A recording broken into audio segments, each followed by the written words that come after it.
Hello दोस्तों, welcome back to the channel again doctor Kamal vlogs. आज हम डिस्कस करने वाले हैं एक टॉपिक, डेंटल का टॉपिक काफ़ी इम्पोर्टेंट रहने वाला है। तो कीड़े लगे दांत, आपने टाइटल में पढ़ ही लिया होगा। कीड़े लगे दांत या फिर खोखले दांत का एक तरह से ट्रीटमेंट, घरेलू नुस्खा क्या होता है, तो उसके बारे में आज की वीडियो रहने वाली है। तो वीडियो स्टार्ट करने से पहले जिन्होंने चैनल का एक तरह से बेल आइकन नहीं दबाया, चैनल का बेल आइकन दबा दें। चैनल को सब्सक्राइब करना ना भूलें ताकि जो भी नोटिफिकेशन है वीडियोस की वो टाइम टाइम पे आपको मिलती रहे। तो चलिए स्टार्ट करते हैं वीडियो बिना देरी के।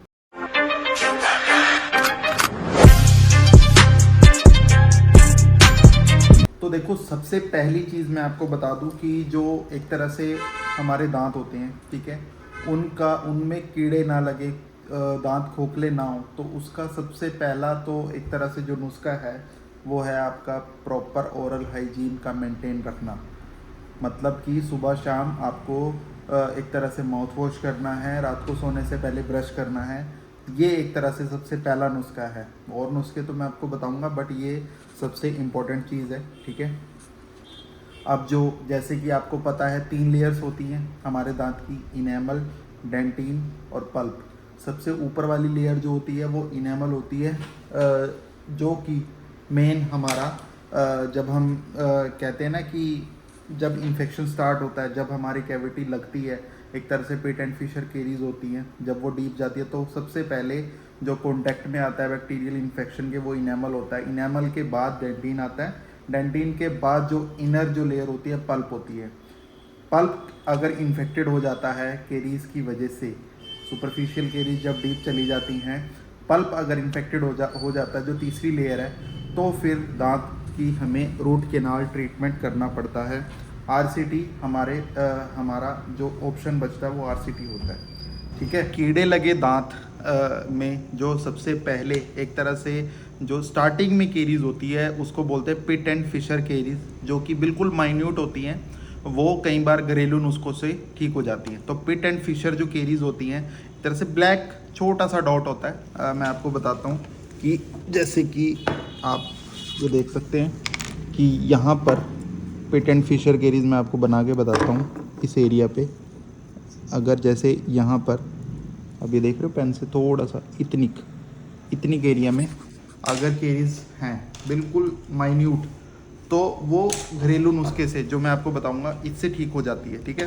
तो सबसे पहला जो नुस्खा वो क्या होता है कि आप 1 चम्मच, आपको क्या करना है, फटकरी सबके घर में होती है, फिटकरी जिसको बोलते हैं। आपके फादर या फिर कोई भी आपके ब्रदर होंगे, वो जब शेविंग करते हैं घर पे तो फिटकरी जरूर लगाते हैं। तो आपको फिटकरी को थोड़ा सा तोड़ लेना और उसको क्रश कर लेना, अच्छी तरह से उसको पीस लेना है, बिल्कुल एक तरह से माइन्यूट, बिल्कुल एक तरह से बारूदा होता है ना, जैसे ऐसे पीस लेना। तो 1 चम्मच आपको उसका भर लेना है, किसका, फिटकरी का जो पाउडर है उसको 1 गिलास, जो कांच का गिलास होता है उसमें 1 गिलास पानी में 1 चम्मच पूरा पाउडर जो फिटकरी का वो घोल लेना है अच्छे से। उसका आपको सुबह शाम एक तरह से कुरला करना है। कुरला इन द सेंस अच्छे से मुंह में कुरला करके स्पिट करना है। ये आपको दिन में 2 बार करना है, सुबह और शाम, ठीक है। ब्रशिंग तो करनी है, ये भी करना है। इससे क्या होगा, जितना भी तरह से पेट एंड फिशर केरीज होंगी वो हट जाएंगी, ठीक है, अपनी लोकेशन से वो कई बार रिमूव हो जाएंगी। तो कई बार हो जाती हैं, ठीक है, और कई बार नहीं होती। तो मैं आपको सेकंड में बताऊंगा, अगर ये इस घरेलू नुस्खे से नहीं होता तो वो सेकंड वाले से होगी, ठीक है। क्योंकि फिटकरी हम फिटकरी क्यों यूज़ कर रहे हैं, फिटकरी के अंदर एक तरह से एंटी इन्फ्लामेटरी और एंटी बैक्टीरियल प्रॉपर्टीज़ होती हैं, ठीक है। इन्फेक्शन, जो बैक्टीरियल इन्फेक्शन है उसको भी ख़त्म करती है। इन्फ्लामेशन, इन्फ्लेम्ड है अगर आपका जिंजाइवा, जो मसूड़े हैं वो उसमें इन्फेक्शन है या फिर सोजस है, तो उसको भी ये दूर करती है फिटकरी। आप बात करते हैं कि थोड़ा सा अगर आपको रिमूव नहीं होता ये, तो थोड़ा सा आपको पेस्ट बनाना है। कैसे कि थोड़ा सा फिटकरी का पाउडर आपको हथेली में रखना है या फिर कटोरी में, तो उसमें थोड़ा सा देसी की नहीं, अगर नहीं है तो नारियल का तेल और थोड़ी सी हल्दी, थोड़ा सा एक तरह से पाउडर और नारियल का तेल, ठीक है। इसका एक तरह से पेस्ट बनाना और उस पर्टिकुलर लोकेशन पे जहाँ पर आपको पिट एंड फिशर जो माइन्यूट केरीज हैं वहाँ पे आपको लगाना है और अच्छे से उसको रब करना है। उंगली से भी कर सकते हो और अल्ट्रा सॉफ्ट ब्रश भी ले सकते हो। और इस पेस्ट को आप ब्रशिंग में भी यूज़ कर सकते हो, आपके दांत नहीं घिसेंगे और दांत में आराम आएगा। और आप नॉर्मल जो वाटर है उससे बाद में उसको कुल्लू करके आप स्पिट कर सकते हो। तो इससे भी पिट एंड फिशर जो केरीज हैं वो रिमूव होंगी और ये काफ़ी कारीगर चीज़ है। ठीक है, अपने आप में आपको पता लगेगा 3 या 4 दिन में आपकी जितनी भी एक माइन्यूट केरीज हैं, पिट एंड फिशर केरीज हैं, वो रिमूव हो चुकी है। अब बात करते हैं कि डाइट में देखो, सबसे पहले जो एप्पल है, ठीक है, सेब, सबको पता है कि उसके काफ़ी ज़्यादा फ़ायदे होती हैं। ठीक है, मिनरल्स विटामिन होती हैं उसके अंदर। एप्पल को आपको डेली खाना है, कहावत भी है, 1 Apple a day keeps the doctor away. ठीक है, कीप्स द डेंटिस्ट अवे। ठीक है, तो यही चीज़ है कि एप्पल आप खाते रहें। ठीक है, डेली नहीं तो एक दिन छोड़ के आपको एप्पल खाना है। उससे भी काफ़ी एक तरह से दांतों की जो हेल्थ है वो स्ट्रॉन्ग रहती है, मसूड़े स्वस्थ रहते हैं, ब्लड सप्लाई आपकी ओरल कैविटी में ज़्यादा रहती है और ऑल ओवर आपकी बॉडी के लिए काफ़ी ज़्यादा अच्छा चीज़ है एक तरह से एप्पल। तो आपको रोज़ एप्पल खाना चाहिए। ठीक है, नेक्स्ट हम बात करते हैं कि ऑयल पुलिंग। ऑयल पुलिंग मैंने पुरानी वीडियोस में भी आपको बताया कि ऑयल पुलिंग क्या है।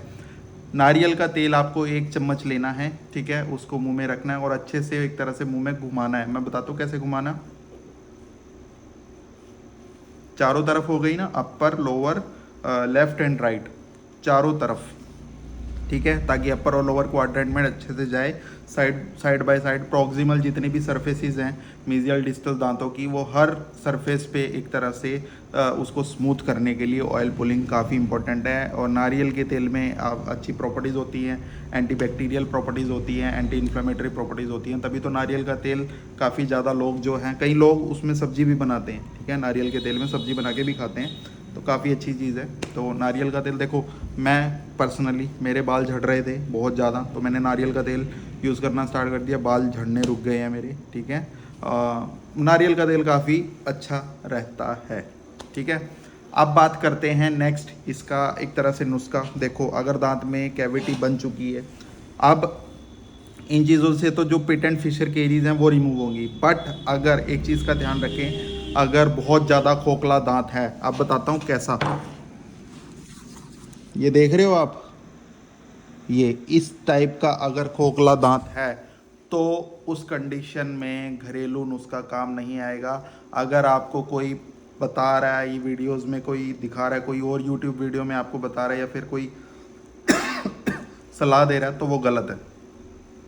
ठीक है, इसमें टाइम वेस्ट होगा। ये घरेलू नुस्खे से ठीक होने वाली चीज़ नहीं है। जो बहुत ज़्यादा एक तरह से खोखला दांत हो जाता है, उसमें पेन हो रहा है, तो वो आपको नियर बाय डेंटिस्ट के पास फटाफट से जाना है। तो क्योंकि उसमें पल्प इन्फेक्टेड हो चुका है, आपको सेंसिटिविटी हो रही है, सेंसिटिविटी टू हॉट हो रहा है, सेंसिटिविटी टू कोल्ड हो रहा है, मतलब ठंडा गर्म लगना स्टार्ट हो गया है। वाइल च्यूइंग आपको मैस्टिकेशन के दौरान पेन होता है।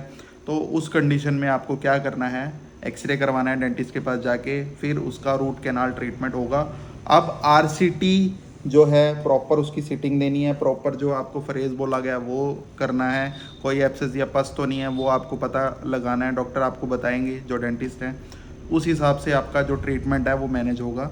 और प्रॉपर डाइट भी आपको फॉलो करनी है 3-4 दिन, जब तक आपका ट्रीटमेंट चल रहा है। चावल, कड़ी, लस्सी, राजमा, जितने भी रेशे बनाने वाली चीज़ है, जो पस को इनिशिएट करने वाली चीज़ है, एब्सेस को इनिशिएट करने वाली चीज़ है, उस चीज़ का आपको अवॉइड करना है, उस चीज़ को नहीं खाना। ठीक है, अब नेक्स्ट बात करते हैं। अब उसके बाद आरसीटी आपने करा ली, तो तरह से कैपिंग जो है वो ज़रूर लगवानी है। कैप आप ज़रूर लगवाएं आरसीटी के बाद, क्योंकि आरसीटी ट्रीटेड टूथ कमज़ोर हो जाता है, क्योंकि उसकी एक तरह से ब्लड सप्लाई ख़त्म हो जाती है, उसमें जान ख़त्म हो जाती है। तो वो होता है ना कि देखो, आरसीटी 2-1.5-2 महीने करवा ली आपने हुई और उसके बाद वो दांत टूट गया, तो वो जब ही टूटता है जब आप उस पर कैप नहीं लगवाते, आप डिले कर देते हो, क्योंकि पेन ठीक हो जाता है। तो जब बंदा जब भी भागता है ना, कि जब उसको दर्द होता है, अब दर्द अगर ख़त्म हो गया आरसीटी के बाद तो छोड़ दिया। उस ट्रीटमेंट को पूरा करवाएं आप, उस पर कैप जरूर लगवाएं।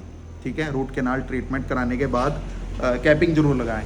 अब कैपिंग भी देखो अलग अलग तरह की है। ठीक है, आप उसको डिसाइड कर सकते हो, जिरकोनिया लगवाना है या फिर कौन सा लगवाना है, वो आप अपने बजट के अकॉर्डिंग, बजट फ्रेंडली अपनी एक तरह से कैप लगवाएं। बट कैप मस्ट है।